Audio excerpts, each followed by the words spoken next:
Good morning. बैठो भाई, बैठो बैठो।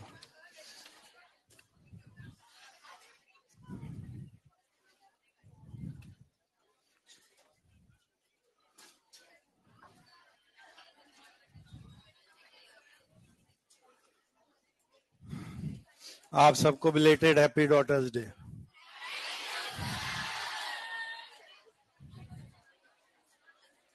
कल दाना पार्टी दी, फिर घर वालों ने तुम्हें कि नहीं दी?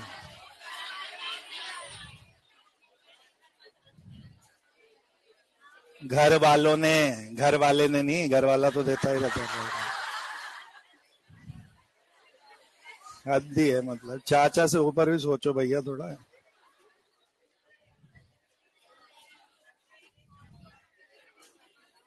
कल तो पूरा संडे ऐसा खराब हुआ है ना भाई साहब, पूछो। अरे वो कोल्ड प्ले के चक्कर में ऐसा बर्बाद हुआ है ना संडे के। बहुत ही बेवकूफ बनाया सालों ने।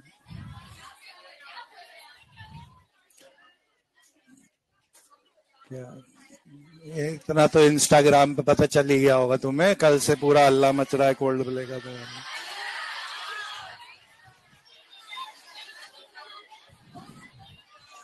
अभी एक मिनट,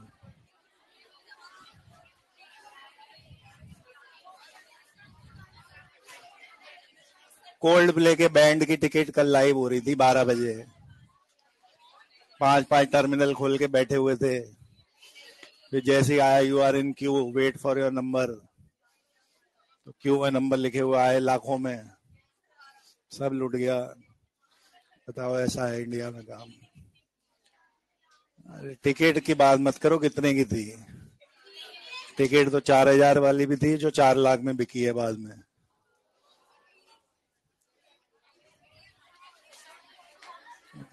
इतने पॉपुलेशन वाले देश में मतलब आदमी गाने सुनने के लिए टिकट भी नहीं देख पा रहा है, बताओ। है? 2 दिन की शो थे, पहले 12 बजे वो लुट गई सब। फिर 2 बजे एक और अनाउंस हुआ, वो भी लुट गया सब। दुनिया अंधेरी हो गई एकदम। दिलजीत की तो वैसे नहीं मिल रही थी, क्या फायदा है। चलो आगे क्वेश्चन करते हैं फिर। मीम में सही नाम दिया उन्होंने, कोल्ड प्ले की जगह सोल्ड प्ले कर दिया उसको।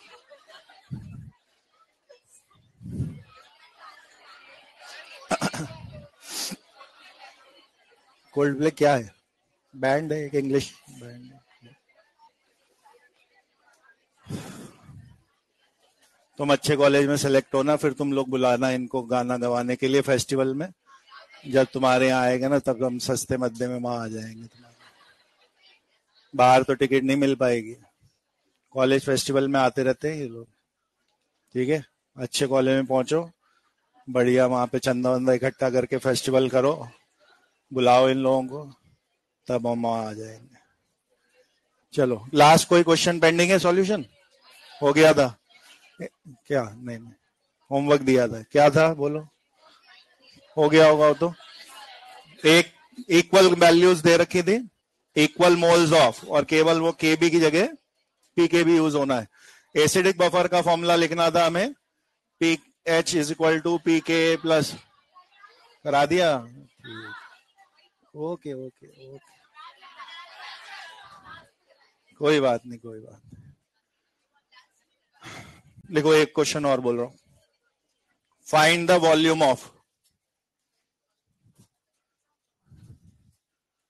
Find the volume of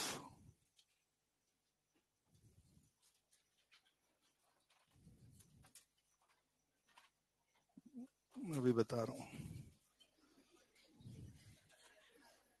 find the volume of 5 molar NaHCO3. Find the volume of 5 molar NaHCO3 solution. 5 molar NaHCO3 solution, which should be mixed with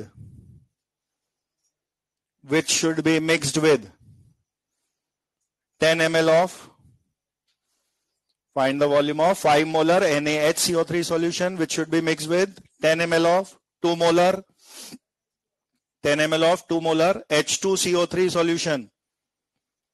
10 ml of 2 molar H2CO3 solution to prepare a buffer solution having pH of pH of 7.4. वापस से बोल रहा हूं, find the volume of 5 molar NaHCO3 solution which should be mixed with 10 ml of 2 molar H2CO3 solution to prepare a buffer solution having pH of 7.4. Bracket में pKa और Ka के नीचे एक 1 और बनाइएगा, pKa1 of H2CO3 equal to दिया हुआ है 6.7. pKa1 of H2CO3 is 6.7. ये pKa1 वर्ड का मतलब क्या है वो समझ लीजिए. जो भी पॉलीबेसिक एसिड होते हैं, आगे एक टॉपिक पढ़ना है डिसोसिएशन ऑफ पॉलीबेसिक एसिड, जिसमें बताया जाएगा जिसको जितने H+ देने हैं उतने स्टेप्स में वो एक H+ देता है. तो अगर H2CO3 डाइबेसिक है तो उसके 2 स्टेप होंगे. पहले स्टेप में H2CO3 जब H+ और HCO3 माइनस करके टूटता तो इस वाले इक्विलिब्रियम कांस्टेंट को K1 बोलते. सेकेंड स्टेप में जब HCO3 माइनस आगे टूटता H+ और CO3 -2 में तो इसको K2 बोलते. तो आपका बफर क्योंकि NaHCO3 सॉल्ट वाला है वो पहले स्टेप पे बना है, इस सेंस में ये pKa1 नाम से दिया हुआ है. आपको अभी ये लॉजिक नहीं भी पता होगा तो चल जाएगा. आपके क्वेश्चन में आपको नॉर्मल सॉल्विंग करनी है तो केवल मैंने बता दिया. अभी ये क्वेश्चन रिलेटिवली आसान है क्योंकि बफर वर्ड तो एटलीस्ट बोला ही हुआ है आपको. तो आपको H2CO3 और NaHCO3 कॉम्बिनेशन देखना है कि ये कौन सा बफर है. तो ये वीक एसिड है, ये उसी का सॉल्ट है, ये एसिडिक बफर है.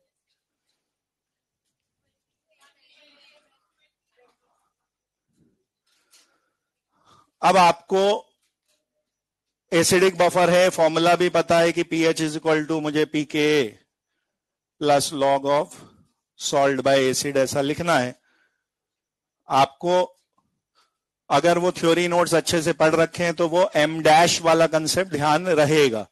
अगर वो नहीं ध्यान रहा हमें तो आपको ऐसा लगेगा जैसे क्वेश्चन में अननोन तो कुछ क्रिएट हो ही नहीं रहा, क्योंकि 7.4 ये पुट होना है, 6.7 ये भी दिया है और इनके भी कुछ कुछ मोलैरिटी क्वेश्चन में दी हुई आई है. लेकिन अगर वॉल्यूम फाइंड द वॉल्यूम करके पूछा है तो कहीं ना कहीं इक्वेशन में वॉल्यूम तो आना है ना. क्या सीखा था वो M- का कंसेप्ट, M/V/V टोटल. या तो ऐसे लिखते हैं या हमने कहा था हम मोल्स लिख सकते हैं. तो आप NaHCO3 के बदले उसका M1V1 और H2CO3 एसिड के बदले उसका M2V2 लिखते हैं. तो आपको यहां वो वॉल्यूम वाला अननोन क्रिएट होते दिख जाएगा. तो यहां 7.4 है, यहां 6.7 है. ये मोलारिटी में 5 था और V1 निकालना था NaHCO3 सॉल्ट के लिए. और एसिड वाले का आपको 2 मोलर भी दिया हुआ है और 10 ml भी दिया हुआ है. तो ये आपको वॉल्यूम में अननोन अब इक्वेशन का पार्ट बन के दिख गया. अब सॉल्विंग कुछ ऐसे करनी है कि आप ये V1 निकाल पाओ. ये डिफरेंस 0.7 आ रहा है जिसको आप log ऑफ 5 लिख दें ताकि दोनों साइड के log के टर्म्स हटा पाओ आप. 5V1/20 का मतलब V1/4 है. तो ये log के टर्म्स हटाने के बाद आप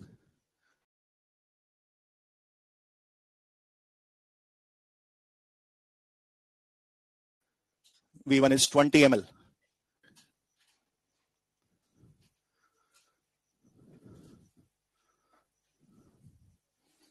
वॉल्यूम अपने को अगर कभी भी दिया है या निकालना है तो वो अननोन इसी तरीके से क्रिएट होगा कैलकुलेशन में. 2 बातें हमने लिखी थी. ऐसे क्वेश्चन जिनमें मोलैरिटी दी है सॉल्ट एसिड की बट वॉल्यूम दिया भी नहीं है, पूछा भी नहीं है, तो हम ये मान लेते हैं कि वो मोलैरिटी मिक्सिंग के बाद वाली ही है और उनको आप डायरेक्टली पुट कर लेते हो. लेकिन अगर वॉल्यूम अलग अलग दिए हैं या किसी का भी V पूछा है तो इसका मतलब ऐसा लिया जाता है कि अभी उन सॉल्यूशन को मिक्स नहीं किया गया है। तो मिक्स करने पे कंसंट्रेशन विल चेंज। तो या तो आप M डैश निकालते हो M into V by V total से, और या वो दोनों कंसंट्रेशन लिख के डिवाइड करोगे तो V टोटल कट जाएगा और M इंटू V यानी कि मोल्स की रेशो बची रह जाएगी। तो this is how you can solve unknown volume.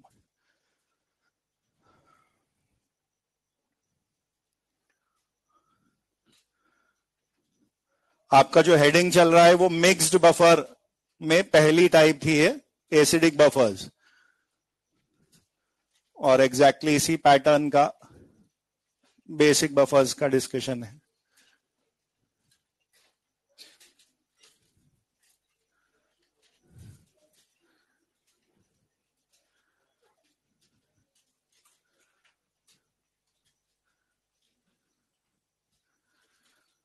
जैसे एसिडिक बफर के लिए दो चीजें कॉम्बिनेशन में चाहिए आपको, वीक एसिड प्लस उसी वीक एसिड का सॉल्ट, वैसे यहां weak base plus salt of same weak base वो होना जरूरी है।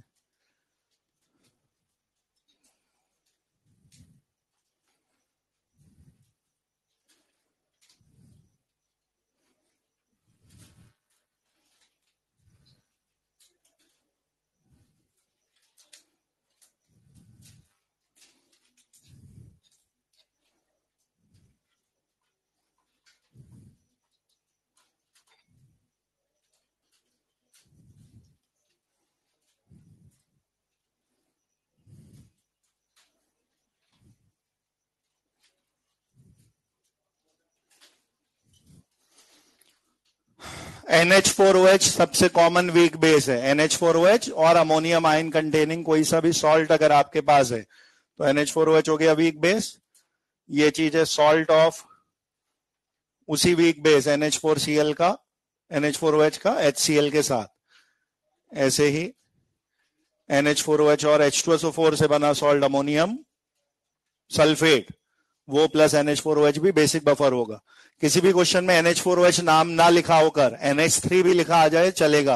NH3 को ही NH4OH बोलते हैं क्योंकि इस पूरे चैप्टर में आपकी वाटर वाली थ्योरी चलती है। एक्वस अमोनिया को ही NH4OH बोला जाता है, पानी वाटर से रिएक्ट करेगा तो ही NH4OH बना है।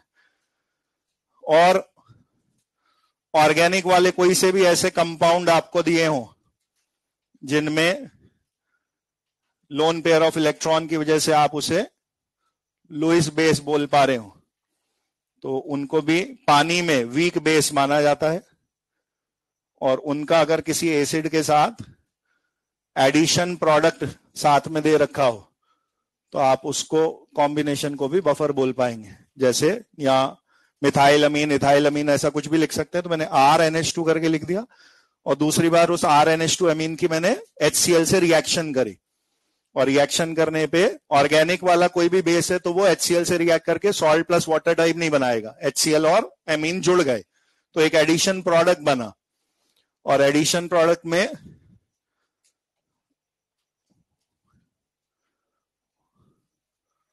कॉमन आयन या कॉन्जुगेट एसिड जरूर प्रेजेंट रहा होगा।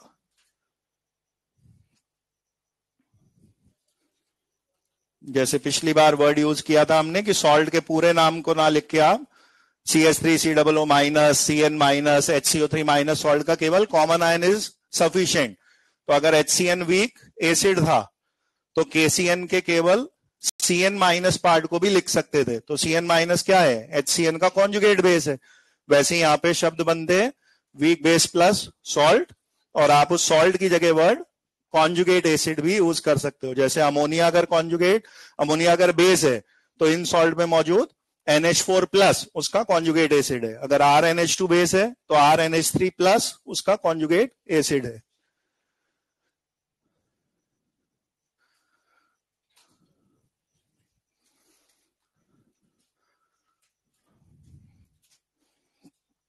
ये तो आइडेंटिफिकेशन का तरीका हो गया।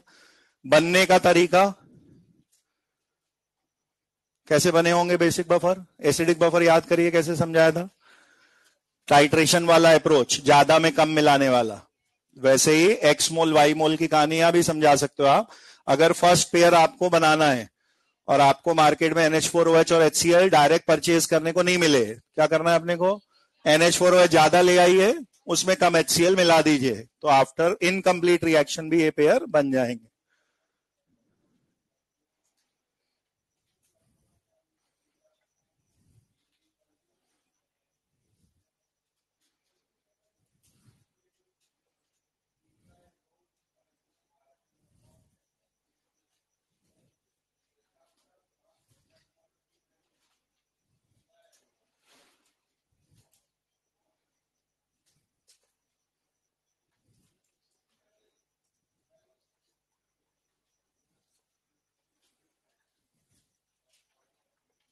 एग्जैक्टली वैसी अप्रोच है।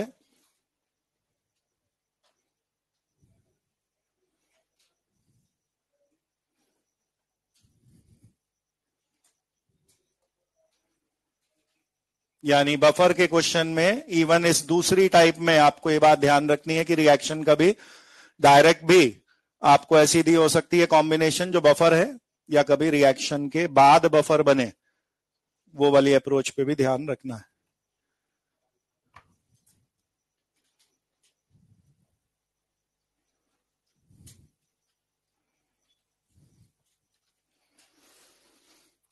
अगर NH4OH ज्यादा मोल होते या M/V ज्यादा दिया होता और उसमें कम HCl मिक्स्ड है, तो वो HCl लिमिटिंग की तरह खत्म हो जाएगा।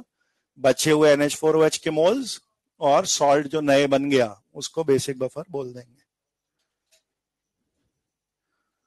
और ये दोनों मोल अगर बराबर हुए तो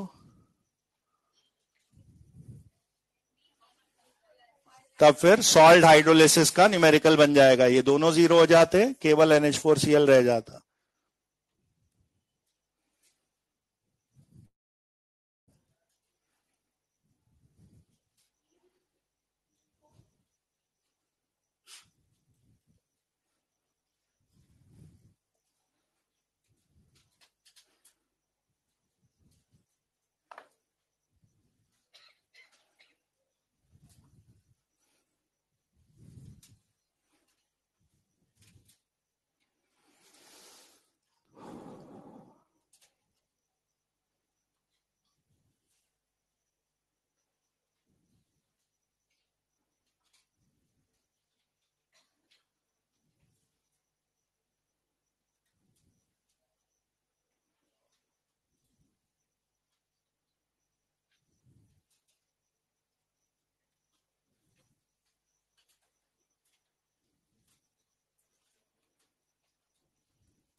दो ही तरह के क्वेश्चन बनेंगे बफर में, या तो कंपाउंड्स के नाम लिखे हैं, यू हैव टू आइडेंटिफाई कि वो बफर कौन सा है।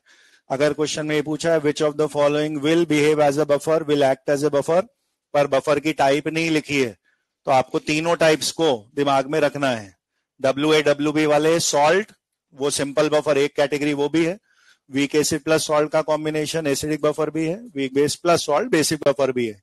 और थ्योरी क्वेश्चन में जब ये पूछा जाए कि बफर कौन है कौन नहीं, दोनों अप्रोच दिमाग में रखनी है। कभी डायरेक्ट दिए हुए नाम भी होंगे बफर, कभी रिएक्शन होने के बाद भी बफर बन सकता है। ये बात न्यूमेरिकल में भी ध्यान रखनी है।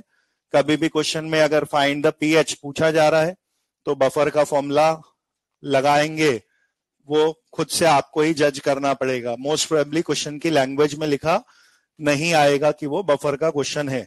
वहां जो कंपाउंड्स दिए हैं उससे आप ही खुद जज करोगे कि ये आफ्टर रिएक्शन या बिफोर रिएक्शन बफर बन रहा है या नहीं बन रहा है। फॉर्मूले में लगभग वैसी सिमिलैरिटी है जैसे पिछली बार था।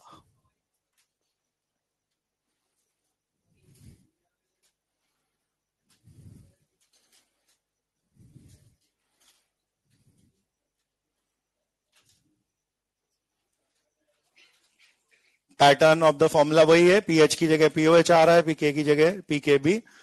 जहां सॉल्ट लिख रहे हैं वहां कंसंट्रेशन ऑफ कॉमन आयन या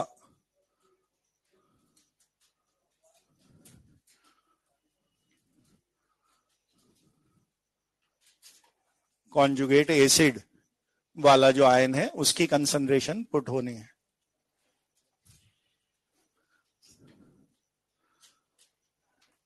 बेसिक बफर के क्वेश्चन में भी यूजुअली पीएच ही दिया या पूछा जाता है, तो कहीं ना कहीं आपको 14 माइनस वाला स्टेप करना पड़ेगा।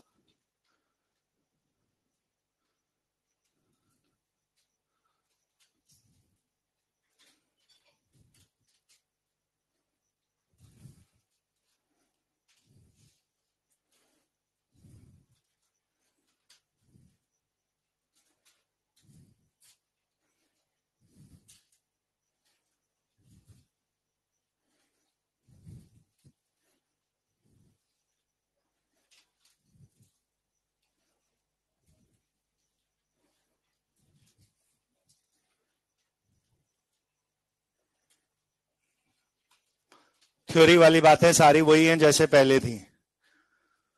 अगर क्वेश्चन में वॉल्यूम दिए ही नहीं है और पूछे भी नहीं है तो आपको कंसंट्रेशन मिलाने के बाद वाली दी है ऐसा मानते हुए उन्हें फॉर्मूले में सीधे रख देना है।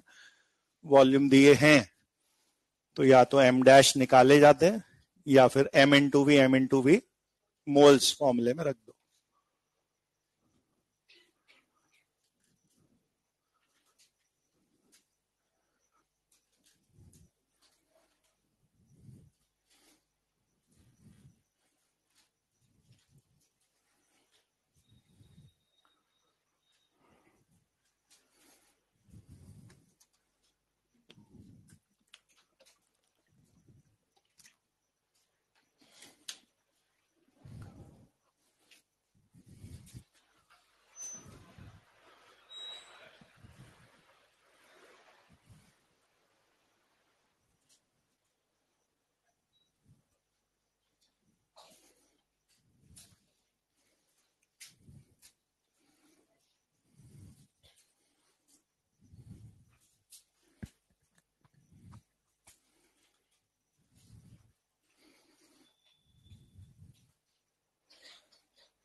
कर दो तुम।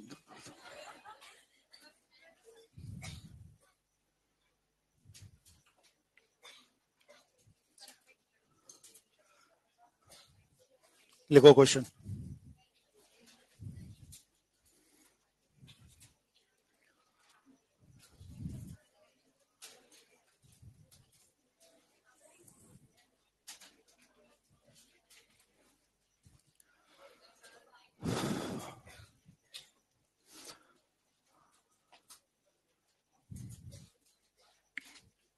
Find the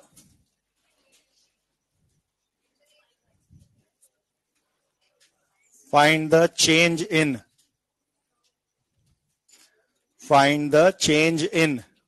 pH of basic buffer solution. Find the change in pH of basic buffer solution if concentration of find the change in pH of basic buffer solution if concentration of weak base is kept constant. If concentration of weak base is kept constant while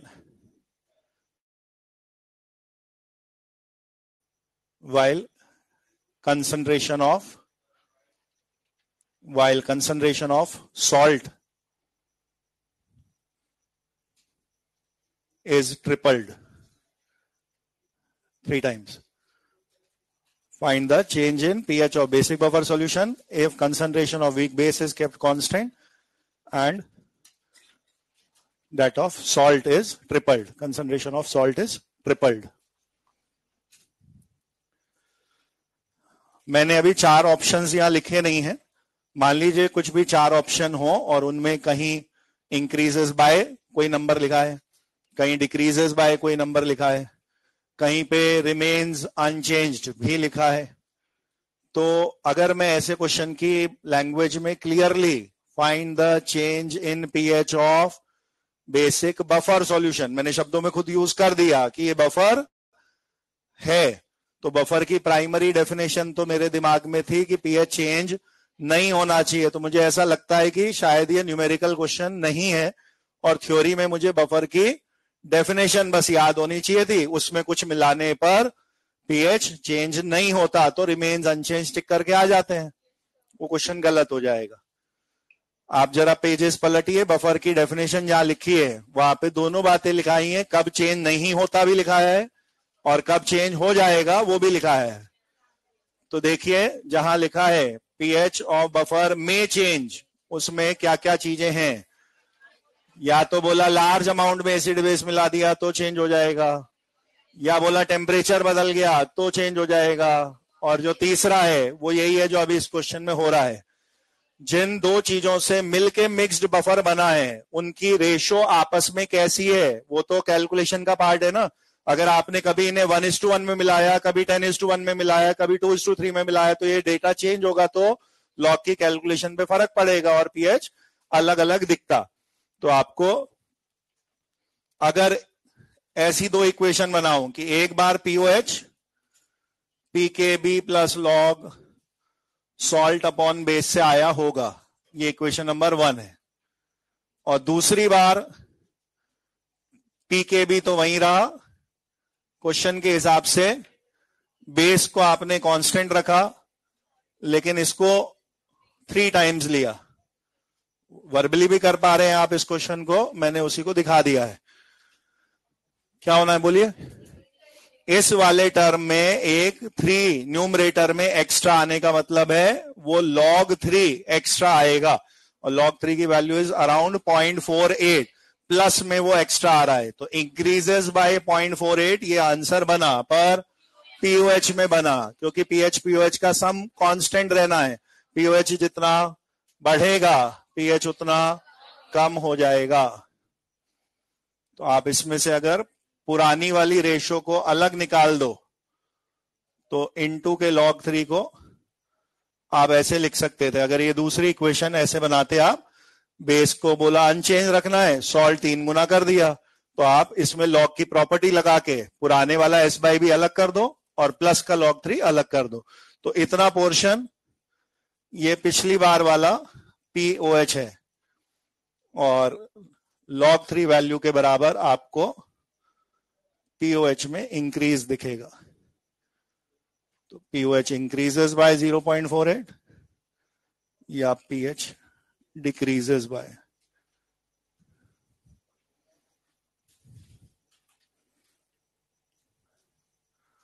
pH का सम 14 constant रहना है, तो pOH में जो भी होगा pH में उससे उल्टा होगा।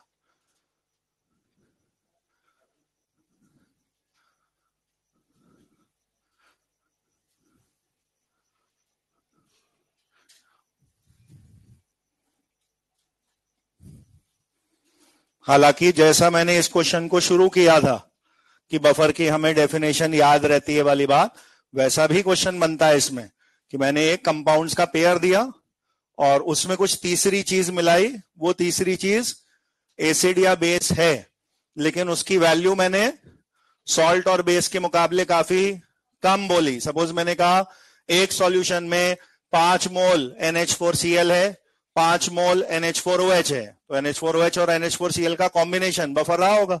और अब मैंने उस क्वेश्चन में बोला इस सॉल्यूशन के पीएच पे क्या असर पड़ेगा इफ 0.1 मोल HCl इसमें मिलाया जाए, तो आपको नो चेंज बोल देना है, HCl ऐड का कोई फर्क नहीं पड़ेगा, क्योंकि आप बोलोगे हमें 5 मोल क्वांटिटी वाला अगर बफर दिया है तो उसमें केवल 0.1 HCl मिलाने को स्मॉल क्वांटिटी एडेड की तरह ही ट्रीट किया जाता और वहां नो चेंज भी आप बोल पाओगे। वैसा भी कोई क्वेश्चन आगे दिख जाएगा अपने को, लिखेगा। एक नेक्स्ट क्वेश्चन है,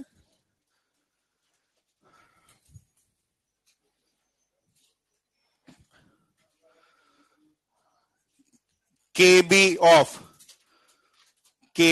of NH4OH, Kb of NH4OH is 2 into 10 power minus 5. Kb of NH4OH is 2 into 10 power minus 5. Find pH of solution. Find pH of solution containing. Find pH of solution containing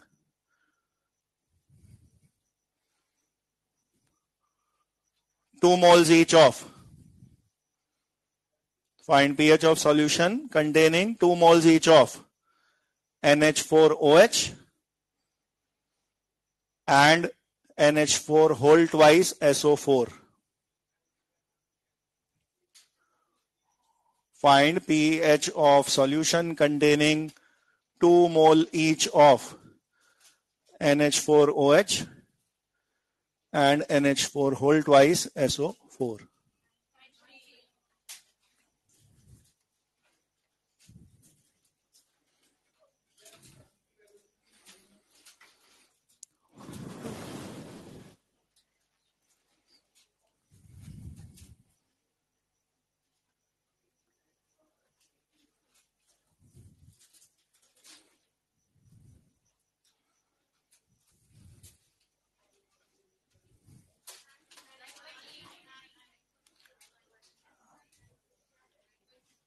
nine की 9.3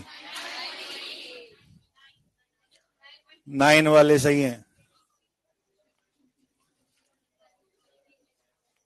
ये लिखा हुआ है देखिए board पे इधर।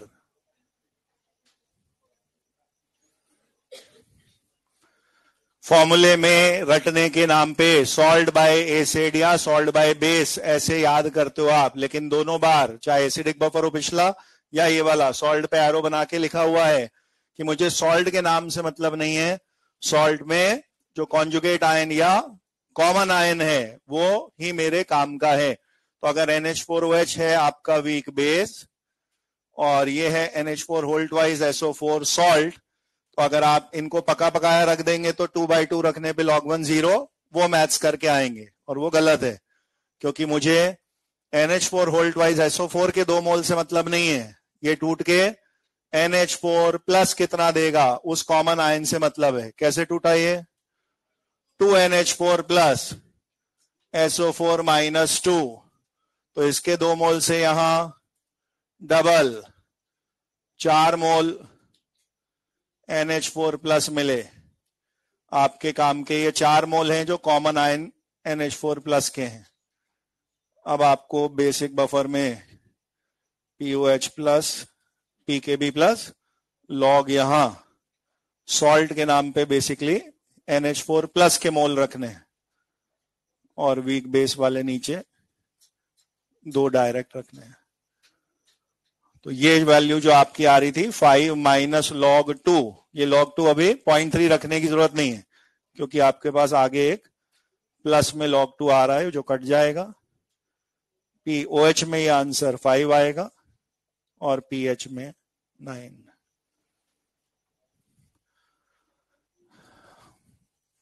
क्या silly mistake होगी? समझ में आ गया? आपको याद रखने में हर बुक में formula salt by acid salt by base ऐसे करके लिखा हुआ है, but you have to be clear in your mind कि सॉल्ट जो पूरा कंपाउंड है उसके मोल्स मुझे सीधे नहीं पुट करने। वो सीधे तभी पुट हो पाएंगे जब वो सॉल्ट AB टाइप रहा हो और उसमें वो कॉमन आयन एक ही निकलता हो। अगर यहां NH4 होल ट्वाइस SO4 की जगह नाम NH4Cl कर दूं तो वो 9.3 वाला आंसर सही है क्योंकि NH4Cl NH4 प्लस एक ही देगा, तो 2/2 ही सॉल्व होने में आता है। लेकिन अमोनियम सल्फेट में वो कॉमन आयन डबल निकलेगा और वो वैल्यू इस हिसाब से सॉल्व होगी। ठीक है?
इस क्वेश्चन को जैसे नॉर्मल मेथड होता है वैसा तो कर ही सकते हैं, मैं एक ऑल्टरनेट मेथड आपको दिखा रहा हूं इस तरह के क्वेश्चंस को करने का।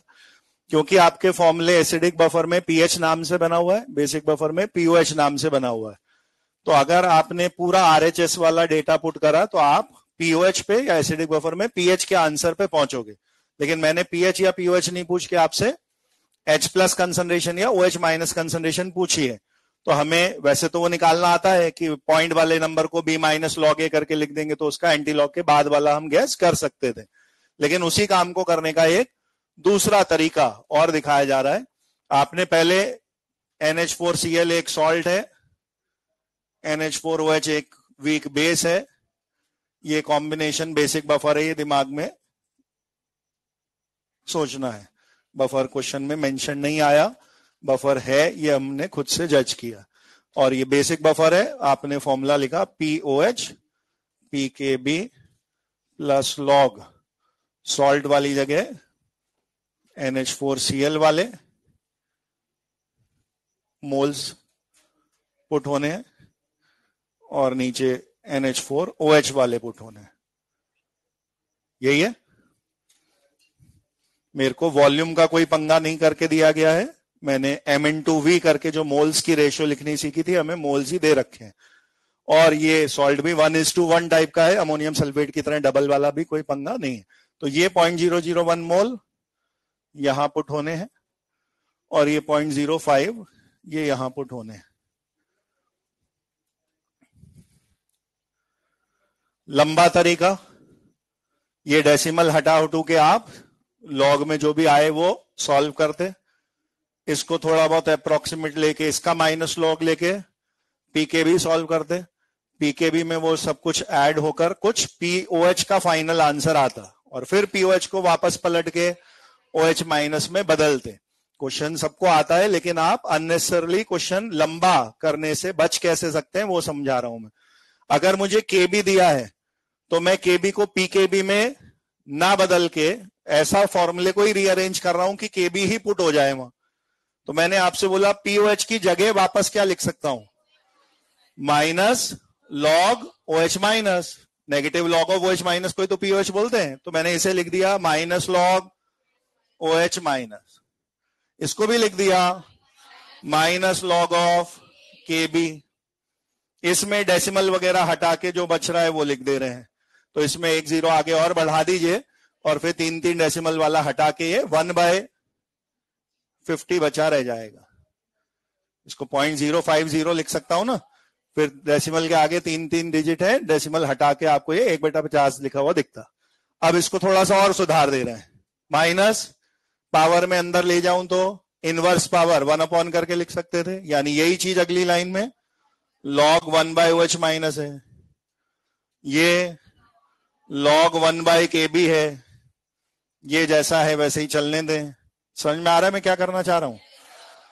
तो बजाय log लेके P निकाल के और फिर P का एंटी लॉग लेके OH माइनस निकालना, हमने क्या करा, हर टर्म को ही log में लिख दिया। अब ये log अपने आप ही ऐसे आमने सामने आ जाएंगे कि लास्ट में दोनों साइड log अपने आप ही हट जाएगा और आपको सीधे ही आंसर मिल जाएगा। यहां प्रॉपर्टी बताइए, log A into log A plus log B, A into B, तो ये वाली चीज इधर क्या हो गई, log of 1/KB into 1/50। RHS ये है, आंसर आ चुका है। इधर से log हटा दो, इधर से log हटा दो, अपॉन वाला वहीं बैठा रहने दो, अपॉन वाले से कंपेयर कर दो, तो बिना कोई log एंटी log लिए आप OH minus equal to 50 times of KB answer पे पहुंच गए। उसमें वो KB पुट कर दीजिए जो भी है। जो नॉर्मल तरीका है उससे तो आप कर ही देते, मैंने एक ऑल्टरनेट मेथड बताया ही है।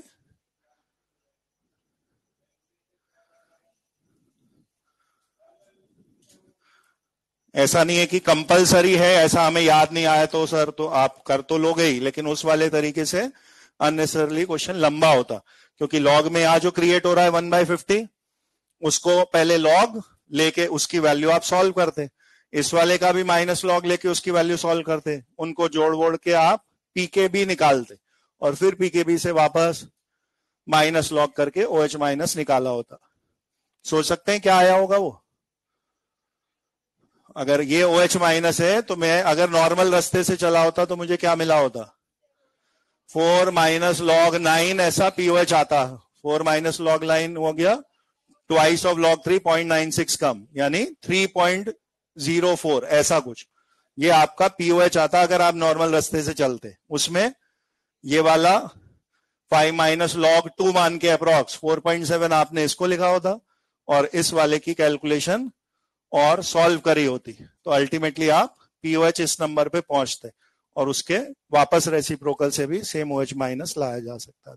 तो एक ऑल्टरनेट मेथड है कि अगर कहीं पे भी लॉग लेने में लगे दिक्कत हो रही है या क्वेश्चन लंबा जा रहा है, तो बजाय लॉग सॉल्व करने के जो टर्म्स P में हैं उन P वालों को ही वापस लॉग ऑफ समथिंग करके लिख दो, तो आपको सारे टर्म्स लॉग में लिखे दिखने लगेंगे और कॉमन वॉमन लेके लॉग दोनों साइड अल्टीमेटली लास्ट में हट ही जाएगा, आपको कुछ लॉग लेना ही नहीं पड़ेगा।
बोलो, हो जाना चाहिए इतनी देर में।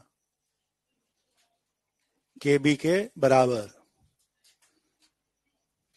नहीं, क्या यही आंसर है? नहीं क्या?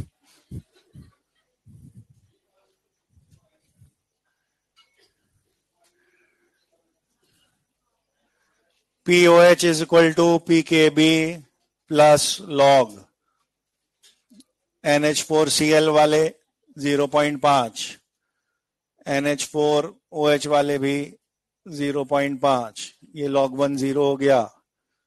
POH और PKB बराबर है, दोनों साइड से P हट जाएगा या माइनस लॉग और OH माइनस KB के बराबर ही आ जाएगा।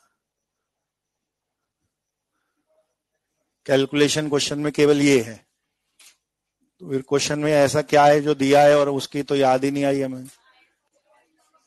वो जो ओपनिंग लाइन में दिया है उसका कोई काम है ही नहीं, ऐसे ही फालतू दिया है वो। 0.1 ml 0.01 मोलर HCl एडेड, ये नो यूज है।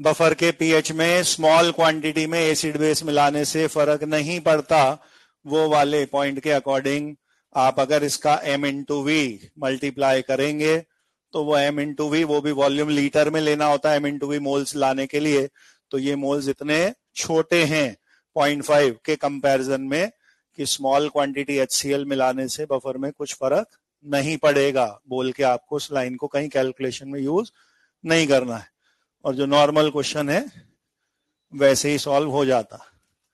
और अब इसी क्वेश्चन में, अभी तो ये क्वेश्चन इतने पे सीधे सॉल्व हो गया कि OH माइनस KB के बराबर है, दोनों साइड के P वाले टर्म माइनस लॉग हट गए, log 1 0 होके हट चुका था, OH माइनस की वैल्यू KB के ठीक बराबर ही प्रूव हुई। अब इसी क्वेश्चन में एक्स्ट्रा अगर कभी ऐसी जो लाइन दी है उसका यूज होना होता तो क्या होता, वो अगर मैं if HCl equal to 0.3 mole was added, ऊपर वाले क्वेश्चन में, सेम क्वेश्चन में हम एक्स्ट्रा में लिख रहे हैं कि अगर ये डेटा M और V अलग अलग नहीं देके मैंने सीधे मोल में बोला और मैंने कहा ये मोल 0.3 है, तो हम ये वाली लाइन बोल के बच नहीं पाएंगे। क्यों? क्योंकि 0.5 ये वाले खुद हैं ईच में, तो 0.5 से उतना ज्यादा छोटा नहीं है कि आप उसको मिलाने का असर नहीं पड़ेगा। तो फिर असर कैसे दिखाना है वो फिर देखना है आपको। तो आपने HCl मिलाया, आपके बेसिक बफर में क्या क्या चीजें हैं, वीक बेस है और सॉल्ट है, तो एसिड मिलाने पे एसिड उस बेसिक बफर के बेस के साथ रिएक्ट करता, विल रिएक्ट विद NH4OH। तो अगर बेस से रिएक्ट करता तो क्या बनते, सॉल्ट एंड वाटर, तो बनते NH4Cl एंड वाटर। तो आप ये रिएक्शन लिखो कि HCl NH4OH के साथ रिएक्ट होकर NH4Cl प्लस वाटर बना देता। और मैंने आपसे कहा T इक्वल टू 0 पे मुझे किसके खाने में क्या लिखना चाहिए। HCl मुझे जितने बताए गए वो 0.3 मोल, NH4OH बफर में जितने थे वो, नॉर्मली उधर 0 0 लिख देते हैं पर मुझे उधर 0 नहीं, NH4Cl भी मेरे पास 0.5 ही था। आपको वाटर वाले पे ध्यान नहीं देना, आप तो NH4Cl पे ध्यान दीजिए और NH4OH पे ध्यान दीजिए। इसमें LR वाले फंडे के हिसाब से क्या बोलने में आता, 0.3 मोल HCl खुद तो निपट जाएगा, इसके 0.3 साथ में और लेके डूबेगा, ये वाले की 0.2 बच गए, यहां 0.3 और नए बन गए हैं, ये अब 0.8 मोल और 0.2 मोल हो गए। ये वही क्वेश्चन हो गया जैसे अभी बेस की कंसंट्रेशन कांस्टेंट रखें और सॉल्ट की ट्रिपल कर दें तो क्या होगा, करा था एक क्वेश्चन ऐसा।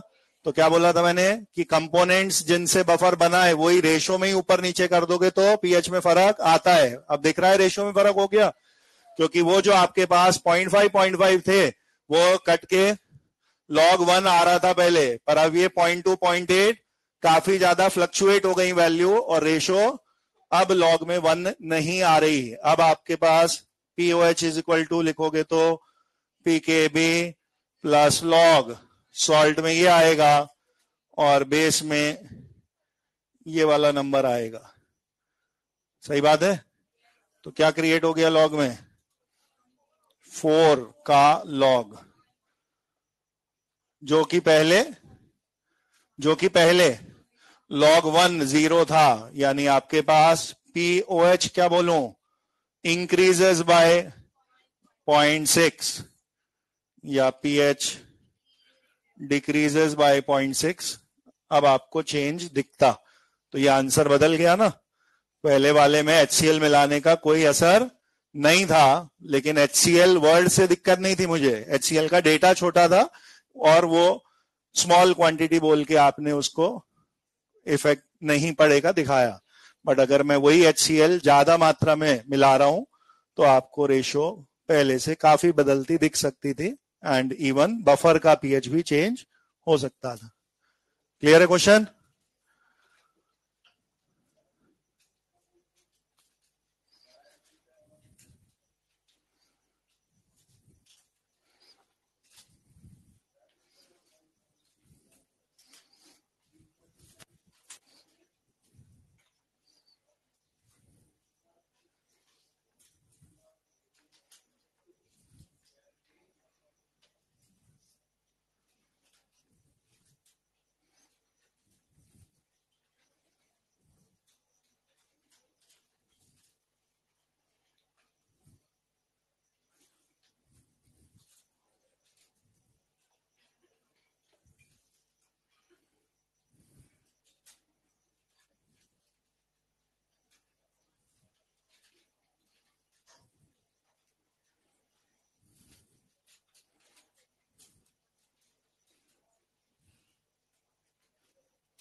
बफर कैपेसिटी एक छोटी सी कैलकुलेशन बफर्स के बारे में जो की जाती है, डिनोट किया जाता है विद द सिंबल फाई, और ये इसका कैलकुलेशन है।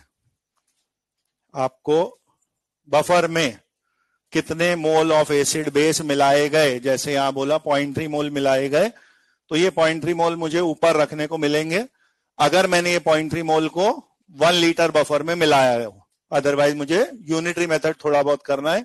1 लीटर वॉल्यूम ऑफ बफर में कितना HCl या NaOH जैसा आपने एसिड बेस मिलाया, वो संख्या आपको ऊपर रखनी है, मोल्स ऑफ एसिड बेस पर लीटर ऑफ बफर सॉल्यूशन। और उसको मिलाने से पीएच में कितने का बदलाव हुआ, चेंज इन पीएच डेल्टा, वो मुझे रखना है नीचे। ये कैलकुलेशन करनी है।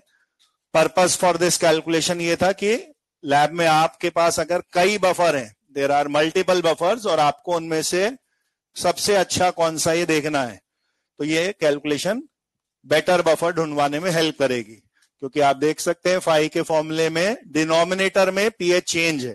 आप चाहते हो बफर में पीएच चेंज ना हो, तो फिर आपका ये फाई का आंसर कब ज्यादा आएगा, जब पीएच चेंज बहुत कम हुआ होगा। तो स्मॉलेस्ट पीएच चेंज के लिए आपको मैक्सिमम फाई आता दिखता, उसी को आप बेस्ट बफर बोल रहे होते। या फिर ऐसा समझ लीजिए, किसी ने बोला मेरे पे 2 बफर है और इसका पीएच एक का 2 है और एक का 4 है, एक का पीएच 2 है, एक का 4 है। मैं चाहता हूं दोनों का पीएच चेंज हो जाए और दोनों का पीएच एक एक बढ़ जाए, 2 वाले का 3 हो जाए, 4 वाले का 5 हो जाए। तो दोनों में डिफरेंस ऑफ 1 लाना है मुझे। 2 का 3 करने का मतलब है चेंज इज 1, 4 का 5 करने का मतलब भी चेंज इज 1। तो फिर पीएच चेंज दोनों में अगर सेम है तो नीचे वाली चीज कांस्टेंट टाइप हो गई, तो फाई कम ज्यादा किसके आएगा, ऊपर वाले के डायरेक्टली। तो इसका मतलब क्या निकलेगा, अब जिसमें एक का चेंज लाने के लिए ज्यादा मोल एसिड बेस की खपत होगी वो बेटर बफर रहा होगा। ये भी लॉजिकली ठीक है, क्योंकि जिसमें सेम पीएच चेंज लाने में मोर कंजम्पशन ऑफ एसिड बेस हो रहा है, इसका मतलब है वो बफर रेजिस्ट कर रहा होगा पीएच चेंज को, इसीलिए उसका पीएच चेंज कराने में आपको ज्यादा खर्च करना पड़ गया एसिड बेस। तो बाय बोथ द लॉजिक आपको ये समझ में आएगा कि 5 वाला नंबर अगर 2 का लिए निकाल रहे हैं तो जिसके लिए higher is the value of buffer capacity, उसको आप ज्यादा अच्छा बफर बोल पाएंगे। ठीक है, करना क्या क्या है इसमें, अगर इंडिविजुअली कैलकुलेट करने को आएगा तो पीएच चेंज डायरेक्ट दिया होगा तो रख दो, 2 अलग अलग दिए आएंगे तो बड़ा माइनस छोटा करके डिफरेंस ले लो। नीचे तो डायरेक्ट आराम से नंबर पुट होगा। ऊपर क्या ध्यान रखना है, जो भी मोल्स एसिड बेस के दिए वो हो सकता है डायरेक्ट पुट ना हो, अगर वो वॉल्यूम 1 लीटर नहीं है तो आप पहले 1 लीटर में कितना ऐड होगा वो निकालोगे और वो न्यूमरेटर में रखा जाएगा।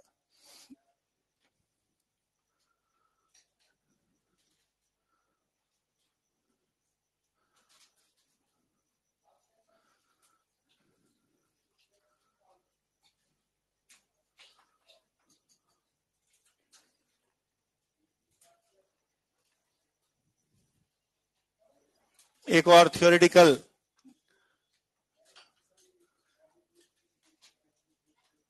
टॉपिक है, pH range of buffers.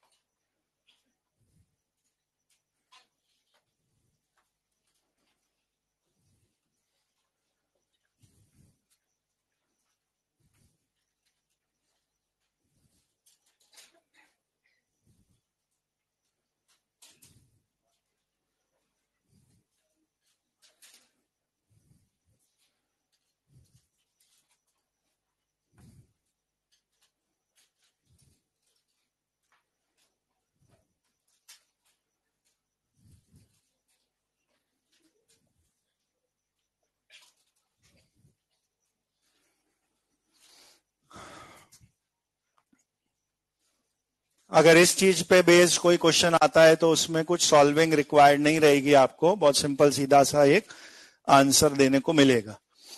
Heading है वर्किंग रेंज या यूजफुल रेंज पीएच की फॉर मिक्स्ड बफर्स। बारी बारी ऐसे 2 लिखोगे आप, एक बार एसिडिक बफर्स के लिए, एक बार बेसिक बफर्स के लिए। एसिडिक बफर्स के लिए आपको क्या करना है, एसिडिक बफर में प्राइमरी कंपोनेंट कौन है, वीक एसिड, क्योंकि वो अकेला भी यूज में आता है, सॉल्ट में भी वही वीक एसिड रिपीट होना होता है। तो क्वेश्चन में आपको उस वीक एसिड का Ka दिया आएगा। आपका काम है स्टेप नंबर 1 में उस वीक एसिड के के को माइनस लॉग लेके पीके में बदल लेना। और फिर सबसे छोटी बात दिमाग में जो बैठानी है वो ये है, पीके नंबर में +-1 करना है बस आपको। मैं सिंपल वे में बात करता हूं। एक HX नाम का एसिड है जिसका के 10 की पावर -5 था, तो 10 की पावर -5 था तो माइनस लॉग लेने पे पीके इज 5। आपको जो पीके नंबर मिले उसको एक छोटा करना है, एक बड़ा करना है और इसको इंटरवल की तरह लिख देना है। 5 में से एक कम 4, 5 में एक ज्यादा 6, 4 2 6, ऐसी रेंज जैसा उसको पढ़ देना है। तो ये रेंज निकालना तो बहुत आसान काम हो गया ना। क्या करना है मेरे को, पीके नंबर में एक कम किया, lower limit of the range आ जाएगी। पीके नंबर में एक बढ़ाया, upper limit of the range आ जाएगी। इसको इंटरवल की तरह से पढ़ लेना है। जैसे एसिटिक एसिड का पीके 4.7 होता है तो 3.7 से 5.7 इस दायरे में, इस रेंज में एसिटिक एसिड से बनने वाले बफर काम करते हैं। अब ये तो बात हो गई कैलकुलेशन की कि हाँ रट लिया मैंने, पीके +-1 करके मैंने एक रेंज बता दी। सेंस क्या है इस चीज का, what does this useful range signify. आपके पास पीएच का स्केल नॉर्मल 25 डिग्री पे 0 से 14 वाला है, सही बात है। आपने जीरो से 14 स्केल में मैंने कहा मेरे को लैब में 2 एक्सपेरिमेंट्स कंडक्ट करने हैं और दोनों एक्सपेरिमेंट्स की डिमांड है कि उन एक्सपेरिमेंट्स के दौरान पीएच चेंज नहीं होना चाहिए। तो मैं उस एक्सपेरिमेंट में साथ में बफर मिक्स करके रखूंगा ताकि बफर वहां पीएच कांस्टेंट बनाए रखे। बफर का पर्पस यही है ना कि जिस जगह बफर प्रेजेंट होगा वो पीएच को चेंज नहीं होने देगा। तो किसी अलग एक्सपेरिमेंट में जहां की डिमांड थी पीएच को कांस्टेंट रखवाना, मैंने वहां बफर यूज करना था ताकि पीएच कांस्टेंट रहे। एक्सपेरिमेंट नंबर 1 की डिमांड थी पीएच 5 पे कांस्टेंट चाहिए। एक और एक्सपेरिमेंट की डिमांड थी पीएच 10 पे कांस्टेंट चाहिए। देयर आर 2 डिफरेंट एक्सपेरिमेंट्स जिनको कांस्टेंट पीएच चाहिए। एक कह रहा है 1 घंटे का एक्सपेरिमेंट है, पीएच 5 पे रोक के रखो। एक और कह रहा है 1 घंटे का एक्सपेरिमेंट है, पीएच 10 पे रोक के रखो। ये रेंज आपको ये समझा रही है कि 0 से 14 पूरे का पूरा पीएच स्केल एक अकेला सिंगल बफर कवर नहीं कर सकता। आपका प्रेस्क्राइब्ड एक रेंज लिखी आ रही है कि आपको इस बफर को किस दायरे में यूज करना है। यूजफुल पीएच रेंज या वर्किंग पीएच रेंज का मतलब आपको उस दायरे से बाहर अगर आपने उस बफर को यूज किया तो वो बफर ठीक से काम नहीं करेगा। तो अगर मेरा पहला एक्सपेरिमेंट है पीएच 5 पे कांस्टेंट करवाना, तो 3.7 5.7 की रेंज के बीच में 5 आ रहा है। यानी अगर मैंने एसिटिक एसिड प्लस इसी के सॉल्ट CH3COONA वाला बफर यहां यूज किया तो वो अपना काम सही करेगा। आपको 5 वाली वैल्यू 3.7 5.7 के बीच में मिल रही है, यानी जिस काम के लिए उसे बनाया गया है वो काम सक्सेसफुली करेगा। आपका पर्पस सॉल्व होगा। एसिटिक एसिड सोडियम एसिड मिलाने पे पीएच विल नॉट चेंज। लेकिन एक दूसरा एक्सपेरिमेंट है पीएच बराबर 10, आप मार्केट से खरीद के ले आए एसिटिक एसिड और सोडियम एसिड वाला बफर, तो बोल के तो बफर ही बेचा गया है वो। आप क्या एक्सपेक्ट कर रहे हो, पीएच चेंज नहीं होना चाहिए। उसकी रेंज क्या कह रही है, मैं इस रेंज के अंदर ही सही सही काम करता हूं। आप उसे कहां उठा के ले गए, जहां पीएच 10 पे कांस्टेंट रखना है। तो वो बफर चाह कर भी अपना वो पर्पस पूरा नहीं करा पाएगा जिसके लिए आपने उसे यूज किया है। क्या होगा, वहां बफर मिलाने के बाद भी फ्लक्चुएशंस इन पीएच होते रहेंगे। तो वो 10 के लिए गुड इनफ नहीं है, ये बफर वहां काम नहीं करेगा। कैसा वाला ढूंढ के लाऊं फिर, जिसकी +-1 रेंज में वो 10 आ रहा हो कहीं, वो ही सक्सेसफुली वहां बफर काम करेगा। तो एक सिंगल बफर सारी दुनिया के एक्सपेरिमेंट्स को कवर कर दे ऐसा पॉसिबल नहीं है। हर एक बफर का एक दायरा है जिसके बाहर वो फेल होने लगेगा। क्या है वो दायरा, उसके पीके नंबर से एक कम एक ज्यादा तक ही वो सक्सेसफुली काम करता है। इसको जनरल लाइफ से कंपेयर करना है तो आप ऐसा समझिए जैसे ये रेंज पीएच में लिखी है, वैसे किसी भी दवाई की बोतल पे या टैबलेट की स्ट्रिप पे 2 नंबर लिखे आते हैं, मैन्युफैक्चरिंग डेट वाला मंथ और ईयर, एक्सपायरी डेट वाला मंथ ऑफ ईयर। तो अगर सितंबर 2024 लिखा है मैन्युफैक्चरिंग मंथ और सितंबर 2027 लिखा है एक्सपायरी मंथ, का मतलब क्या है, वो दवाई जिस चीज के लिए बनी है इस टाइम जोन में वो सक्सेसफुली काम करेगी।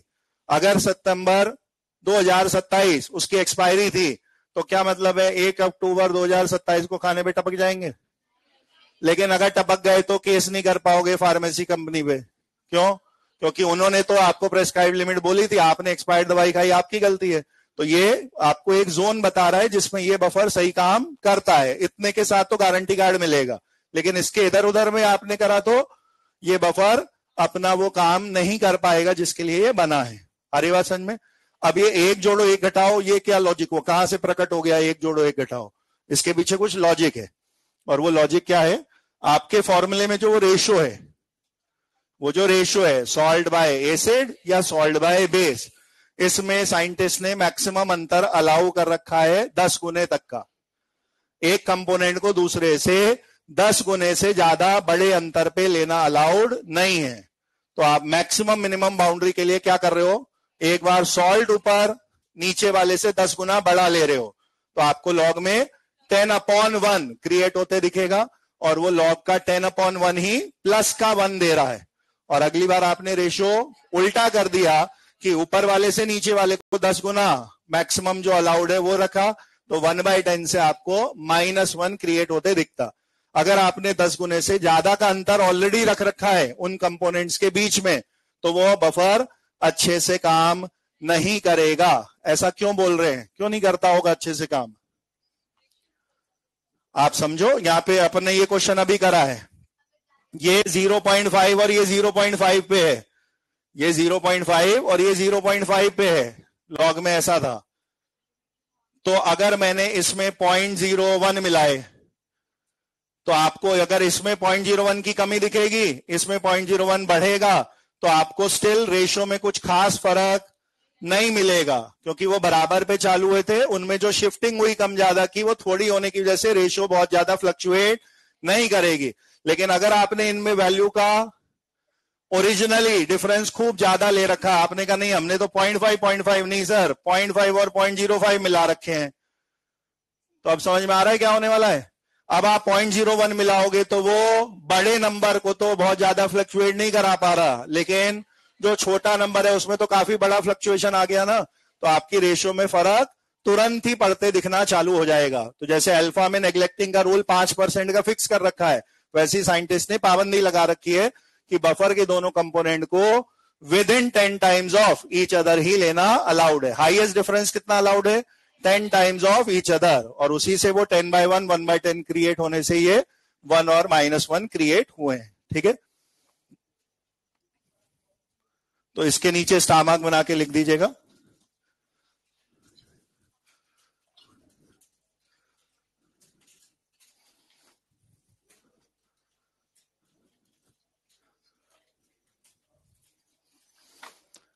Components of mixed buffers,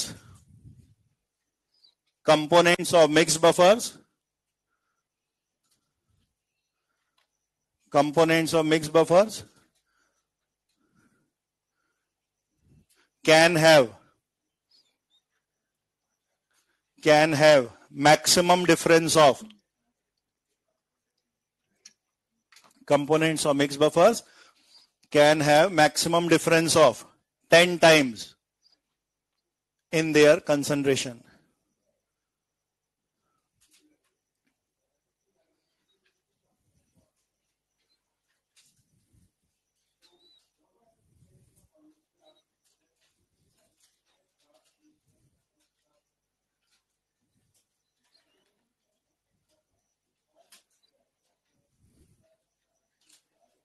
Components of mixed buffers can have maximum difference of 10 times in their concentration.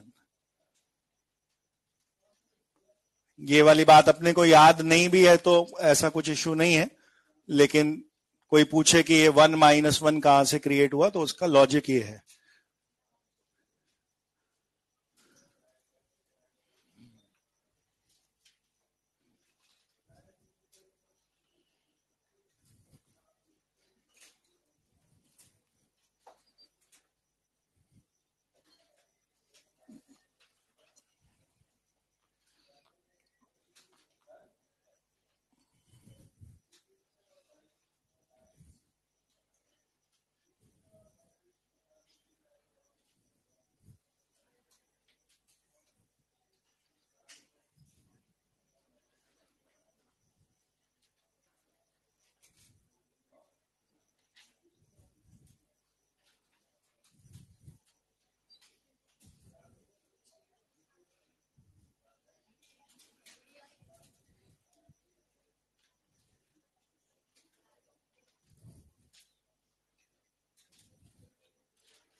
Range वाले क्वेश्चन में हमेशा जो इंटरवल आपको दिखेगा उसमें लोअर और अपर लिमिट में एग्जैक्टली 2 का डिफरेंस दिखेगा, क्योंकि +-1 वाले लॉजिक पे ही आप चल रहे, तो उस इंटरवल की लोअर वैल्यू और अपर वैल्यू ठीक 2 के डिफरेंस पे दिखती है। पहले कहीं आप ये बात अमोनियम एसीटेट के समय लिख चुके हो कि coincidentally KKB of acetic acid NH4OH बराबर होते हैं।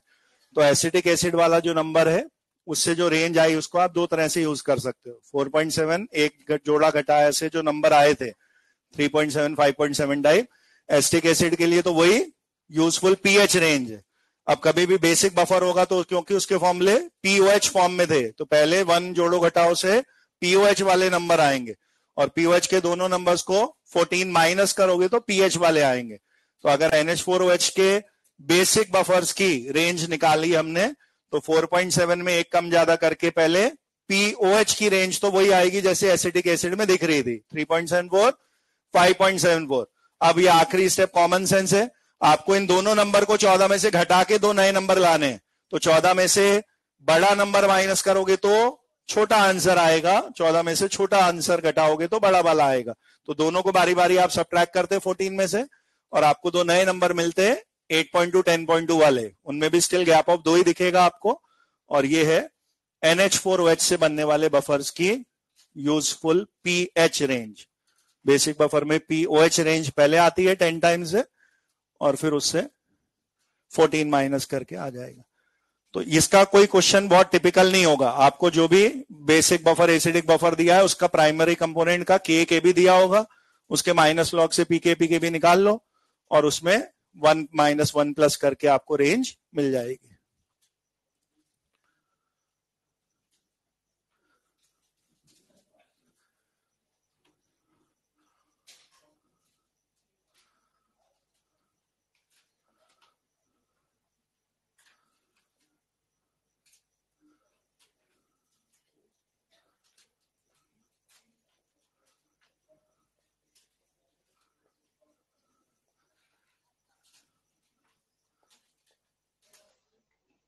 एक और थ्योरी क्वेश्चन बफर के लिए पूछा जा सकता है।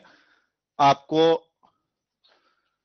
सेम कंपाउंड चारों ऑप्शन में बार बार लिखाए गए हो, acetic acid sodium acetate, acetic acid sodium acetate, acetic acid sodium acetate, वही दोनों नाम चारों ऑप्शन में लिखे हैं और पूछा है इनमें से कब ये बफर सबसे बेस्ट बिहेव कर रहा होगा, बेस्ट बफर एक्शन, ऐसे करके अगर आपसे पूछा जाए आपको सिर्फ पढ़ के टिक मारना है वो वाले ऑप्शन को जहां पे दोनों चीजें बराबर कंसंट्रेशन में मिक्स हुई होती हैं तो वो log 1 0 के हट जाए और पीएच पीके के बराबर आ रहा हो, उसे बेस्ट बफर एक्शन की कंडीशन कहा गया है। बेसिक बफर में यही सब सॉल्ट और बेस में चलेगा और पीओएच और पीके भी बराबर आने को बेस्ट बफर एक्शन बोलते हैं।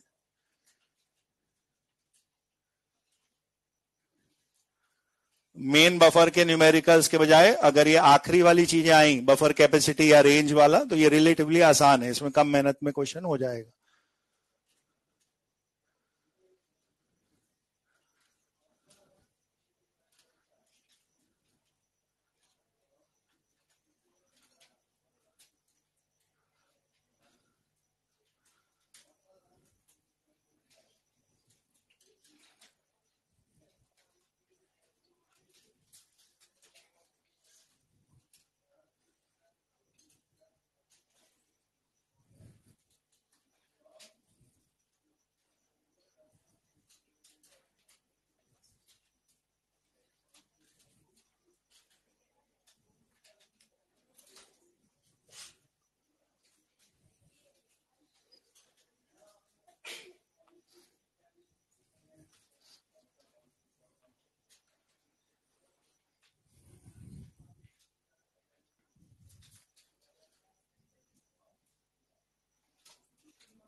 टेस्ट की तैयारी अभी से कर देना चालू, इस बार हो सकता है टेस्ट से पहले वाली छुट्टी नहीं हो। अभी इस संडे वाले से पहले वालों में नहीं हुई है। इस संडे को जिन बैचेस में थे टेस्ट उनकी सैटरडे ऑफ नहीं हुआ है।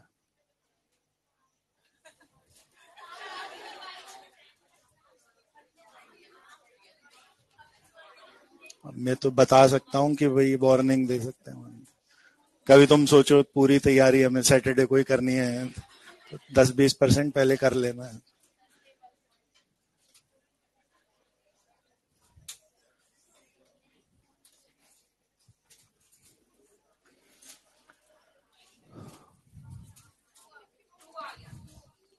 आ गया 2। न्यूमरेटर में क्या रखना है? 0.01 मोल 100 ml में एडिड थे, तो 1 लीटर के नाम पे 1000 में कितने होंगे? पहले आप 100 में 0.01 है तो 1 में डिवाइड बाय 100 करके आता, और फिर 1 लीटर के लिए इनटू 1000 करके आता। तो ये 0.1 मोल HCl ऊपर पुट होगा जो पर लीटर बफर में ऐड हो रहा है। ये यूनिटरी मेथड के स्टेप्स मैंने डायरेक्टली लिख दिए हैं वही फॉर्मूले में। ऐसे लिखा होता अपन ने 100 ml बफर है तो 0.01 मिलाया है, तो 1 ml में डिवाइड बाय 100 होता, फिर 1 लीटर या 1000 ml के लिए इनटू 1000 करते, तो ये वैल्यू 0.1 मोल है। नीचे आपको पीएच चेंज वो दोनों नंबर सीधे माइनस कर लेने हैं, 0.05, तो ये आपका 2 वैल्यू आ जाएगी।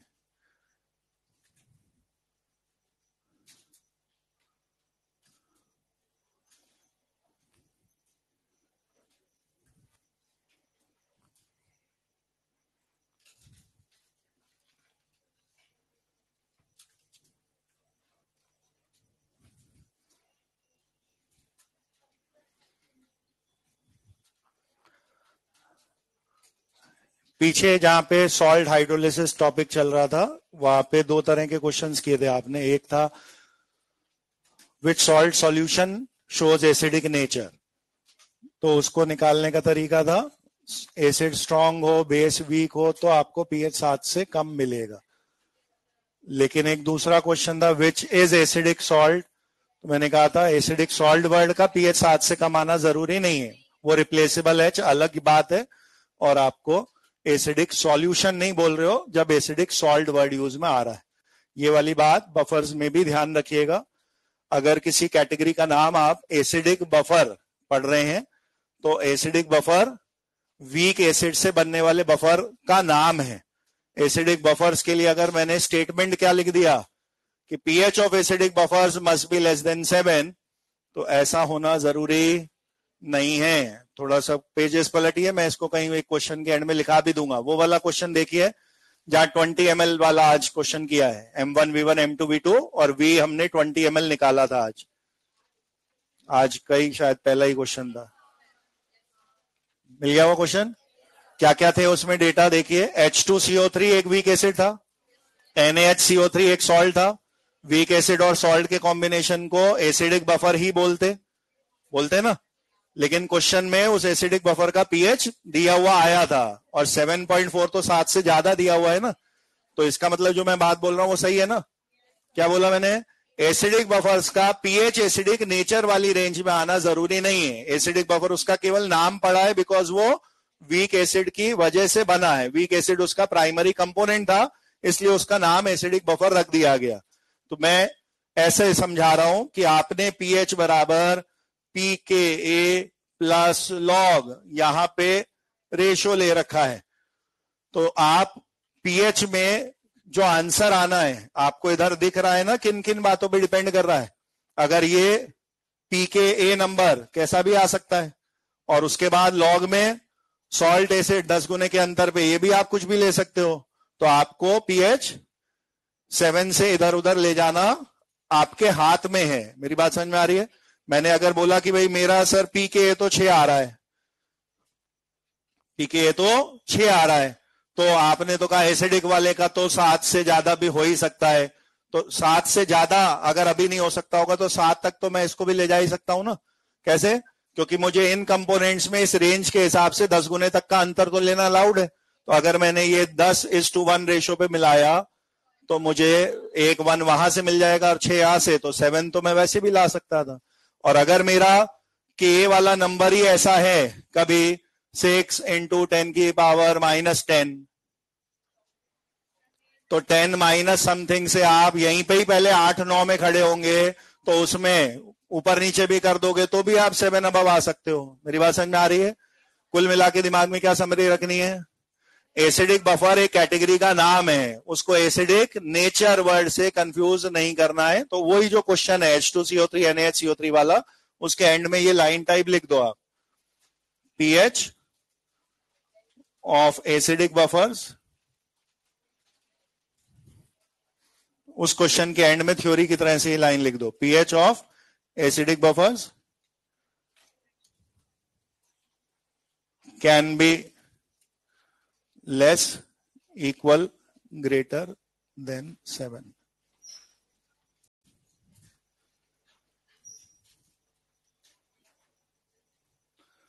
यानी हम ये कहना चाह रहे हैं एसिडिक बफर्स का नेसेसरली एसिडिक नेचर दिखाना जरूरी नहीं है, क्योंकि वो नंबर उसके पीके वाले डेटा पे भी और लॉग में सॉल्ट एसिड किस रेशियो में मिलाए गए उस पे भी डिपेंड करेगा।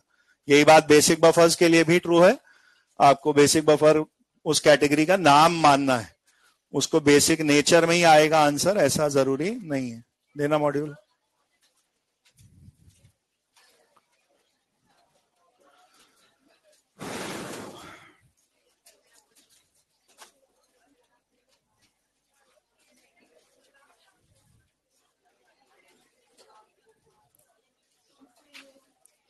एट्टी 89 से 113 तक एक्सरसाइज 1, 89 से 113 तक,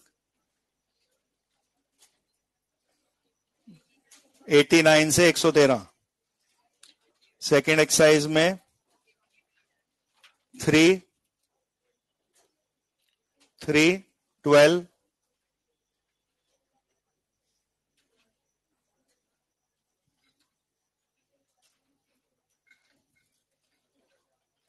27, 3, 12, 27। थर्ड एक्सरसाइज में 4,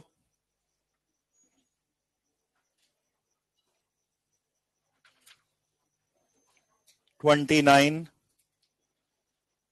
31, 37,